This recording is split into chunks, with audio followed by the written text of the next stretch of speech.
প্রশিক্ষণ আল্লাহ দিলেন, সেটা হচ্ছে তাহাজ্জুদের সালাতের প্রশিক্ষণ। কিসের?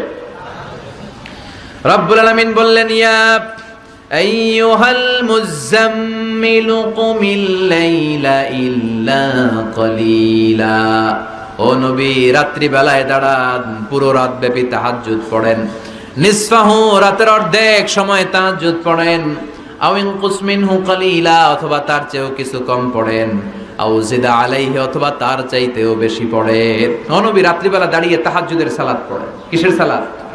তাহলে বিশ্বনবীকে মিশনে সফল হওয়ার জন্য সর্বপ্রথম যে ডিরেকশন আল্লাহ দিলেন সেটা হচ্ছে তাহাজ্জুদের ডিরেকশন। কিসের? তাহাজ্জুদ পড়েননি আপনারা? পড়েন? হ্যাঁ হুজুর, ফজর নামাজই তো পড়ি না। কি পড়ি না? তাহাজ্জুদ তো তাদের যারা ফজর পড়ে, যারা ফজরই পড়েন ওরা আবার কি তাহাজ্জুদ? কথা বলেন। এই তাহাজ্জুদের সালাত আদায় করলে সম্মান বাড়িয়ে দেয় কে? ঘুমের